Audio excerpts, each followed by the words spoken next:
Assalamualaikum warahmatullahi wabarakatuh. Perkenalkan, saya Cynthia Mala Pratama. Saya Mutia Citra Nabila. Dan di sini kami sudah bersama narasumber kita yang merupakan dari bagian akun eksekutif dari CNN.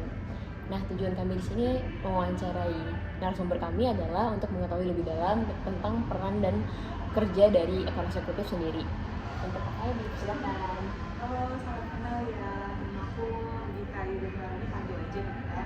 Posisi sekarang kerjanya di akun eksekutif di salah satu media TV di Indonesia ya, CNN Indonesia. Kita langsung ke pertanyaan mulai. Oke. Untuk pertanyaan pertama, kakak bisa ceritain nggak tentang latar belakang pendidikan kakak dan perjalanan karir kakak dari mungkin awal menempuh di bidang media sendiri gitu sampai sekarang kerjanya sebagai akun eksekutif? Kalau ngomongin pendidikan, kita bisa bilang jurusan aku tuh agak nggak lain ya, karena sebenarnya aku lulus dari Politeknik Negeri Jakarta, tapi jurusannya akuntansi. Cuman ini yang bisa mungkin nanti adik-adik sekalian kalau misalnya emang mau masuk di bidang akun eksekutif itu tuh nggak terpaku sama satu jurusan aja, tapi kita bisa explore, misalnya nanti ikut dari kuliah ikut himpunan mahasiswa, tapi ambil yang memang di himpunan itu jurusannya ya merangkap komunikasi gitu, atau misalnya mungkin bidang-bidang yang memang align lah sama orang, bisa ketemu sama orang banyak orang, terus atau ketemu klien seperti itu. Terus kalau ngomongin perjalanan karir, sebenarnya aku awal berkarir itu udah lumayan lama ya, mungkin bisa dibilang 5 tahun lalu atau 6 tahun lalu, di start dari magang, sebenarnya magang di Kementerian Keuangan. Habis itu setelah lulus aku mulai kerja di startup e-commerce, tapi bidangnya pun juga sama, bidang-bidang BD, account eksekutif yang memang tujuannya nanti keluar untuk mencari klien juga ya, ujungnya nanti akan jadi sales executive. Terus abis itu aku sempat freelance juga, jadi sambil double job lah istilahnya. Dari si startup itu aku masuk juga ke Kapia Apotek juga sebagai BD. Nah baru abis itu udah ya kurang lebih 2 tahun belakang ya baru aku masuk sebagai salah satu account eksekutif gitu. Kemudian pertanyaan selanjutnya, proyek atau klien seperti apa yang kira-kira kakak pernah tangani selama bekerja di bidang ini? Kalau klien sebenarnya sendiri itu bagi-baginya menjadi banyak ya. Per grup itu akan dibagi beda-beda.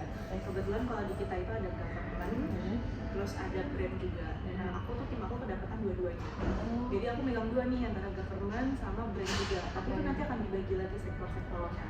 Kalau government aku sempat megang partai juga, terus sempat megang pemerintah daerah juga. Daerahnya itu ada Banten sama Semarang. Nah kalau brand itu aku khusus di otomotif, telco sama properti. Berarti kalau brand sendiri itu kayak sponsorship gitu lah misalnya? Sebenarnya lebih luas daripada sponsorship, karena kalau media iklan itu kita needs dari klien itu apa, misalnya mereka bisa jadi mungkin butuh agenda setting atau butuh talk show, butuh artikel yang nanti diterbitin di CNN nanti melalui kita. Jadi memang based on mereka needs-nya apa. Kadang ada juga yang memang buat event, jadi misalnya mereka tag in sponsorship atau bahkan tag in sebagai narasumber, itu bisa juga. Atau mereka bisa bikin kayak event sendiri tapi dengan bantuan IO sama broadcastingnya itu dari CNN. Jadi sebenarnya luas, nggak cuma sponsorship atau iklan, atau mungkin orang bisa lihatnya kayak TVC mungkin ya, iklan-iklan komersial, tapi ternyata di luar itu kita juga bisa elaborate kebutuhan seperti itu. Baik, kita lanjut. Kemudian menurut kakak sendiri apa aja sih tugas dan tanggung jawab utama sebagai seorang eksekutif di sebuah terutama kan di media ya di sini. Nah itu seperti apa kak tugas dan tanggung jawabnya? Kalau tugas tanggung jawab utama yang pasti itu kan sales revenue ya, dari klien itu nanti needs-nya apa yang bisa di-convert jadi revenue. Mungkin tadi aku bisa bilang media agenda setting atau mungkin talk show, itu kan nanti ujung-ujungnya akan ke revenue. Tapi di luar dari itu sebenarnya yang pertama itu kan tadi sales revenue ya. Nah yang kedua itu lebih ke kita harus make sure nih needs-nya klien itu benar-benar tercapai dan terpenuhi atau enggak. Jangan sampai nanti dari campaign yang mereka ini KPI-nya tuh nggak tercapai. Harus terdeliver dengan baik, harus maintain juga relation sama klien ya, karena kita nggak akan bisa mendapatkan salah satunya juga kalau misalnya hubungan kita sama klien nggak baik ya. Terus bisa jadi jembatan juga sih untuk redaksi sama bisnisnya klien juga, publikasinya klien itu nanti seperti apa. Terus sama implementasi dari si campaign. Nah supplier itu. Jadi kita harus ngawal nih dari awal sampai akhir, sampai si campaign itu selesai, report segala macam. Baik. Kemudian menurut kakak sebenarnya keterampilan apa aja yang penting untuk dimiliki dari seorang akademisi itu sendiri? Kalau keterampilan aku bisa bilang sebenarnya komunikasi ya. Komunikasi pasti itu sama mungkin bisa dibilang jiwa personality yang mau belajar untuk menjadi orang yang apa sih bahasa sekarang mungkin extrovert kali ya. Yang mau belajar ya. Dia mau ketemu banyak orang, karena kalau misalnya kita nggak punya kepribadian atau mau nih untuk ketemu banyak orang itu pasti akan capek banget. Iya, Karena awkward banget. Jadi kita nggak bisa ngebawa obrolannya juga gitu ya kak. setiap hari kita harus ketemu orang yang berbeda, personalitinya beda, kebutuhannya beda, backgroundnya beda dengan macam-macam bentuk dan segala macamnya itu kita harus punya kemampuan untuk mau nih beradaptasi, terus mau ketemu sama orang banyak, pastinya komunikasi juga. Kalau knowledge itu sebenarnya bisa dipelajari lah, itu udah nomor sekian.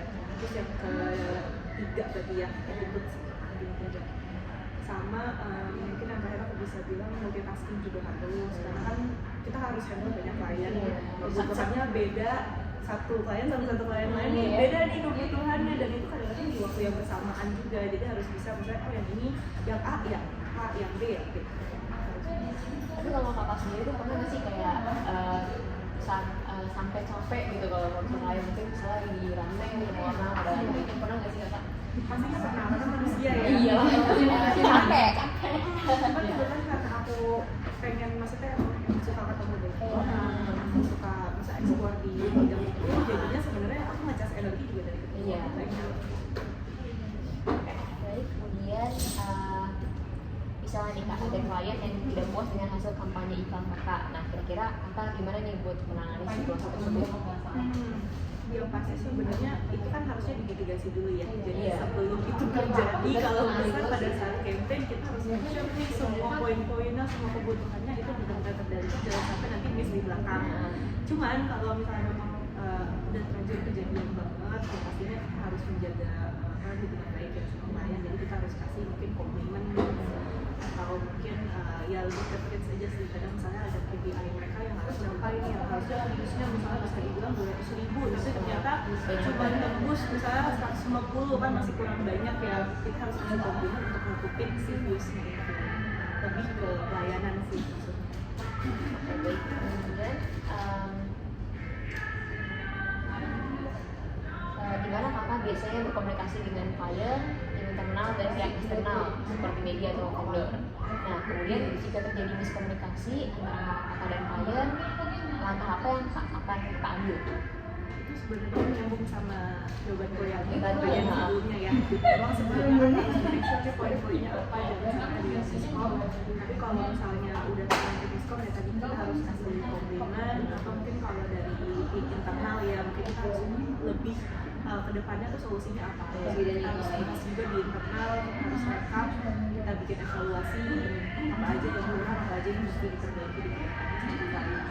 Jangan sampai nanti hal itu akan terjadi lagi di lain-lain selanjutnya. Ya berarti saya kalau bekerja tuh kakak pernah ya suka ngemis gitu.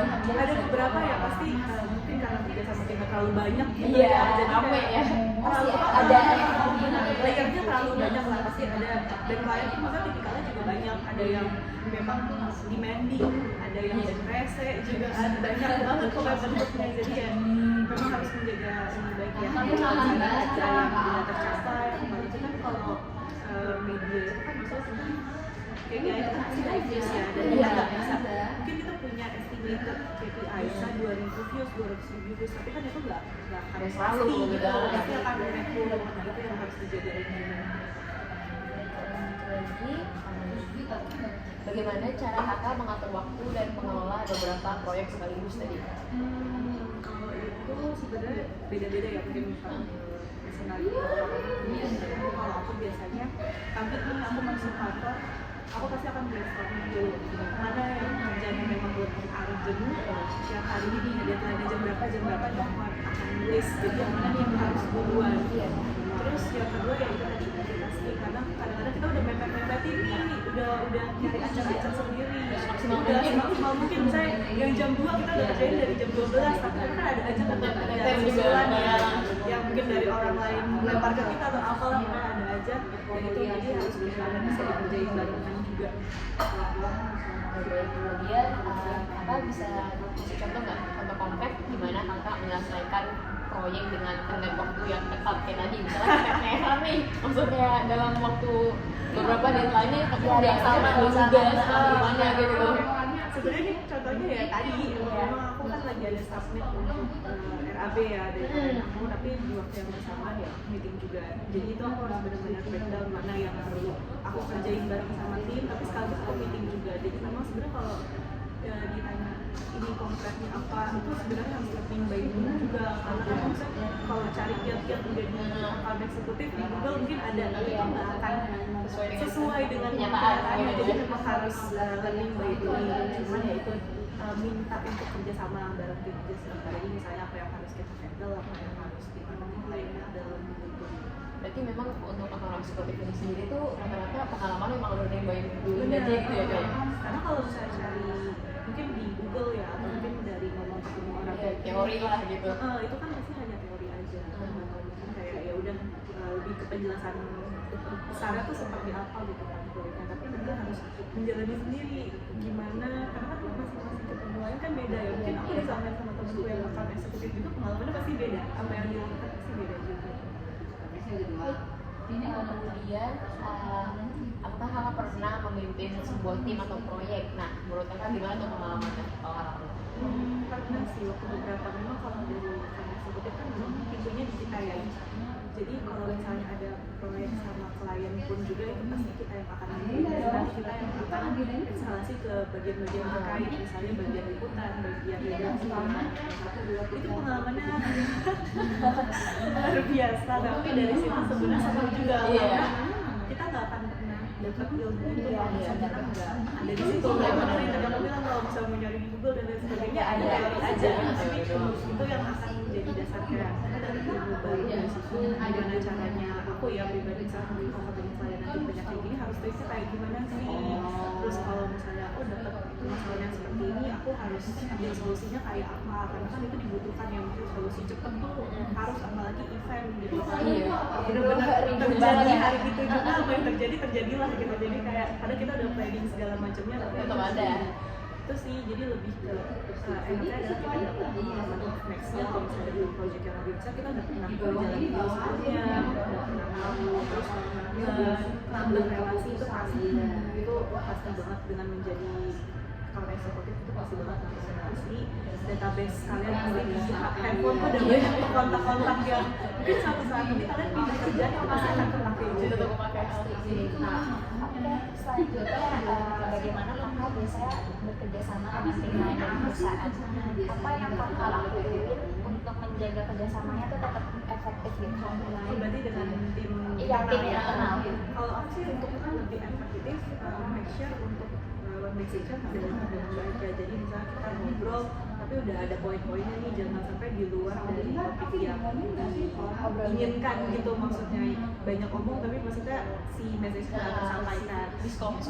Takutnya miskom. Tapi di satu sisi untuk biar lebih efektif juga ya kita harus kayak dekat juga secara personality kan, karena kan ya supaya kerjaannya juga lebih lancar, terus udah tahu satu sama lain workflow-nya kayak apa. Terus yang kayak paling ikutin prosedur kantor, misalnya SAP-nya kayak gimana itu ikutin aja. Itu memang agak ribet ya, tapi kan dengan itu kita bisa listing satu-satu nih supaya nggak ada yang miss dan nggak ada yang kelewat. Selanjutnya,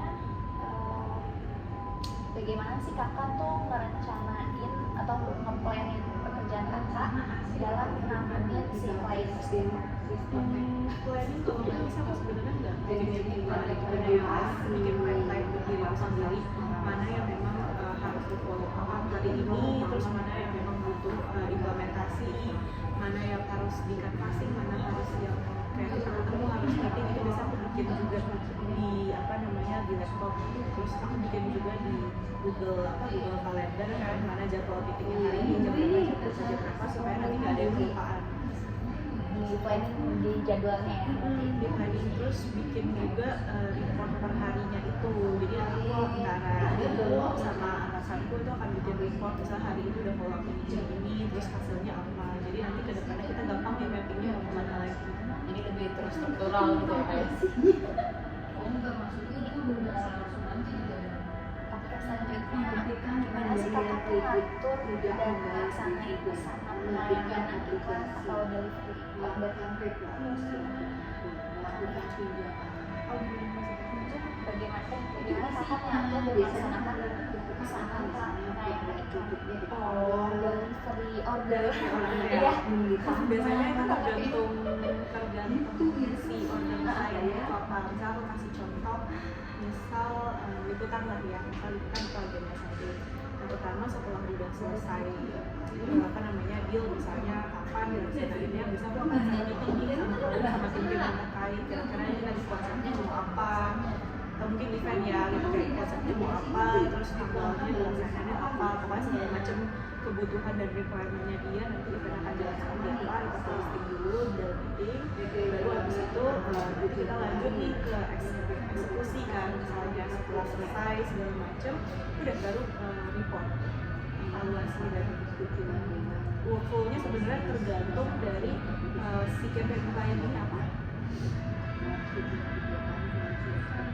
Bagaimana kakak mengawasi dan mengendalikan billing atau pembayaran iklan, terutama yang berkaitan dengan konsumen order ini? Kalau itu aku biasanya sama collection, jadi memang di bagian kita itu ada collectionnya juga yang akan bersama sama klien. Dan jadi misalnya aku sudah selesai, campaign udah selesai semua, nanti aku akan request ke admin untuk terbitin invoice, nanti baru nanti dari situ dari tim collection sama finance yang akan yang lanjut itu baru akhirnya sampai mana.